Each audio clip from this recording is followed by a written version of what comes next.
এবারের লোকসভা নির্বাচন ঘোষণা হতেই তার কিছুদিনের মধ্যে আইএসএফ প্রধান নওশাদ সিদ্দিকী জানিয়ে দেন যে কংগ্রেস এবং বামফ্রন্টের সঙ্গে তাদের জোট হচ্ছে না। আর তারপরই বেশ কয়েকটি আসনে প্রার্থী দিয়েছে আইএসএফ, আর তারই প্রচারে বেরিয়েছে নওশাদ সিদ্দিকী। তারই মধ্যে গতকাল উলুবেড়িয়ার একটি কেন্দ্রে প্রচারে গিয়ে সাংবাদিক সম্মেলন করে তিনি জানিয়েছেন যে এই জোট কেন হয়নি তার জন্য জিজ্ঞাসা করুন বামফ্রন্ট চেয়ারম্যান বিমান বসুকে। আর কি জানিয়েছেন সব বিস্তারিত জানাবো। আপনারা দেখছেন top Barasat news YouTube channel. রাজ্যের লোকসভা নির্বাচনে বাম কংগ্রেসের সঙ্গে জোট না হওয়ায় সিপিএমকে দায়ী করলেন আইএসএফ প্রধান নওশাদ সিদ্দিকী।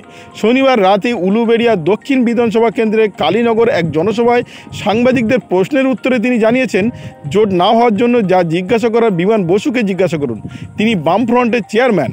আইএসএফের সঙ্গে জোট না করে পরোক্ষে তৃণমূল কংগ্রেসকে মদত দিয়েছে বামফ্রন্টের একাংশ। এমনই চাঞ্চল্যকর অভিযোগ করেছেন আইএসএফ প্রধান নওশাদ সিদ্দিকী।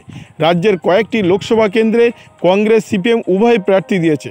এদিন বক্তব্য রাখতে গিয়ে তিনি আইন আদালতের উপর ভরসা রাখার কথা বলেছেন। তুলে আনেন সন্দেশখালীর শেখ শাহজাহান প্রসঙ্গ, তুলে আনেন দিল্লি এবং ঝাড়খণ্ডের মুখ্যমন্ত্রীদের জেলে থাকার প্রসঙ্গ। আদালতকে অবমাননা করলে যে জেলে থাকতে হবে এ কথা সাফ জানিয়ে দিয়েছেন তিনি। এদিন তিনি আরও অভিযোগ করে বলেন বিজেপিকে সুবিধা করে দিচ্ছে তৃণমূল কংগ্রেস। ভাঙড় এর শওকত মোল্লাকে জিজ্ঞাসা করলেই অস্ত্র আমদানি সমস্ত তথ্য পাওয়া যাবে বলেও চাঞ্চল্যকর দাবি করেছে আইএসএফ প্রধান নওশাদ সিদ্দিকী। পাশাপাশি সেই সঙ্গে মুখ্যমন্ত্রী মমতা বন্দ্যোপাধ্যায়েরও পদত্যাগের দাবি করেছেন, কেননা সন্দেশখালীতে প্রচুর পরিমাণে অস্ত্র উদ্ধার হয়েছে, আর এই অস্ত্র কোথা থেকে এসেছে তার কোনো তথ্য এখনও পর্যন্ত দিতে পারেনি পুলিশ। আর সেই জন্যেই পুলিশ মন্ত্রী হিসেবে মুখ্যমন্ত্রী মমতা বন্দ্যোপাধ্যায়ের পদত্যাগের দাবি করেছেন নওশাদ সিদ্দিকী। গতকাল উলুবেড়িয়া দক্ষিণ বিধানসভা কেন্দ্রে কালীনগরের এক জনসভায় সাংবাদিকদের প্রশ্নের উত্তরে তিনি জানিয়েছেন জোট না হওয়ার জন্য বিমান বসুকে জিজ্ঞাসা করুন, তিনি বামফ্রন্টের চেয়ারম্যান।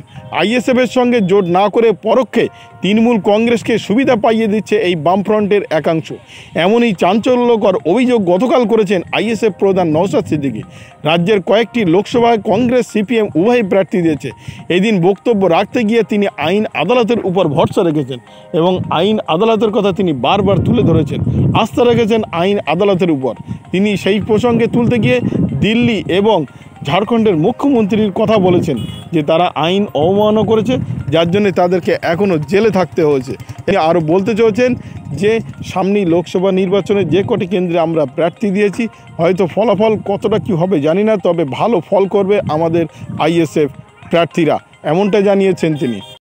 ভিডিওটি আপনার কোনো প্রকার উপকারে লেগে থাকে অবশ্যই লাইক কমেন্ট শেয়ার করবেন, সেই সঙ্গে চ্যানেলটি সাবস্ক্রাইব করার অনুরোধ রইল। সবাই ভালো থাকবেন, সুস্থ থাকবেন।